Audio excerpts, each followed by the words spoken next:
아는 기자, 정치부 김민지 기자 나와 있습니다. 자, 김 기자, 민주당도 만장일치로 기각될 것까지는 예상을 못했을 것 같습니다. 맞습니다. 앞서 선고를 앞두고 민주당에서는요, 이런 얘기가 나왔습니다. 먼저 들어보시죠.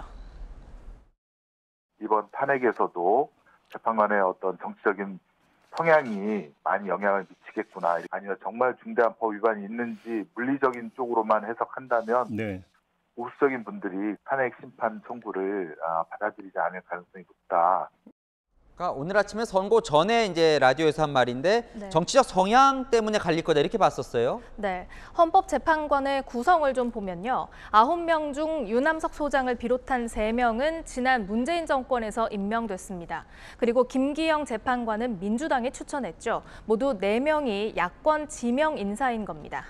그럼에도 9명 전원 일치 기각 의견을 낸 걸 보면 정치적 성향은 판단에 영향을 미치지 않은 것으로 보입니다. 네, 참 민주당이 탄핵 이유로 제시한 것들이 헌재에서 다 인정이 안 된 겁니다. 맞습니다. 크게 3가지였는데요. 민주당은 이 장관이 사전 재난 예방 조치를 취하지 않았다고 주장했는데 헌재는 재해 예방 노력을 위한 의무를 위반하지 않은 걸로 봤습니다. 민주당은 재난대책본부 가동이 제때 되지 않는 등 이 사후의 대응 조치 의무도 위반이라고 했지만 헌재는 이건 역시 아니라고 봤죠. 참사 직후 이 장관이 인력 배치로 해결될 문제는 아니었다라는 등의 발언을 한 것에 대해서도 헌재는 탄핵 사유는 아니라고 판단했습니다. 결국 탄핵 요건이 성립되지 않는 문제를 두고 정치권이 소모적인 정쟁만 벌여온 셈입니다. 행안부 장관으로서 법적 책임이 있습니까? 없습니까? 법적 책임이라는 것이 무엇을 말하는지. 이상민 장관님, 안 들리세요? 들리세요? 장관님, 안 들리세요? 그냥 말씀하십시오. 들리세요?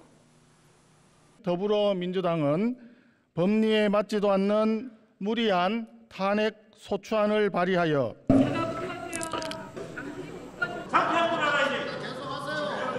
반사. 저렇게 국회에서 탄핵안이 이제 통과가 된 이후에 행안부 장관은 5개월 동안 일을 못한 거예요. 맞습니다. 저렇게 정쟁의 시간 동안 행안부 장관의 공백은 167일간 이어졌습니다. 행정안전부 관계자는 새로운 사업 시작, 또 국정과제 추진을 위한 조직, 인사 문제 등이 올스톱됐다고 전했습니다. 사실 민주당도 기각될 수 있다 이런 예상을 했었거든요. 자, 오늘 반응도 궁금합니다.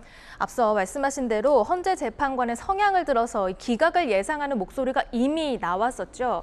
강선우 민주당 대변인은 오늘 헌재의 결정으로 책임질 사람이 사라지고 책임을 물을 수도 없게 돼서 참담한 심정이라고 했습니다.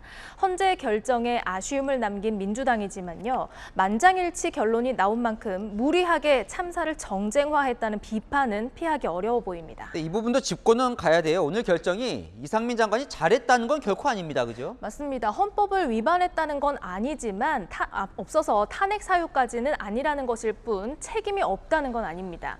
한 재판관은 이 별도 의견을 통해서 이 장관의 참사 원인이나 골든타임에 관한 발언 등은 부적절했다고 지적하기도 했습니다. 당내 일각에서는요. 수해 복구 등 급한 현안이 정리가 되면 이 장관이 책임지고 물러나야 한다는 목소리도 나오지만 이 장관 물러날 가능성은 없는 걸로 보입니다. 자, 오늘 결정이 특히 주목받은 건 장관 탄핵에 대한 첫 번째 선고이기 때문이거든요. 네. 어떻게 봐야 됩니까? 네. 일단 민주당은요. 그동안 장관 탄핵을 자주 언급해 왔는데요.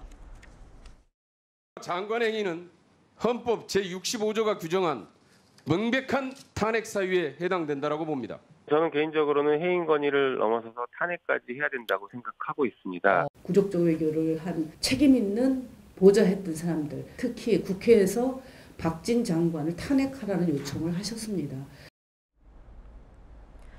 그런데 오늘 헌재 결론 중 눈에 띄는 부분이 있습니다. 행안부 수장으로서의 책임에서 자유로울 수는 없다면서도 이태원 참사는 각 정부 기관이 통합, 대응 역량을 기르지 못한 결과라면서 이 장관에게 책임을 돌리기 어렵다고 한 건데요. 그러니까 책임 소재가 뚜렷할 때만 탄핵이 가능하다는 취지로 해석할 수 있습니다. 네, 정치권이 좀 교훈을 얻는 시간이면 좋겠네요. 네, 아는 기자 김민지 기자였습니다.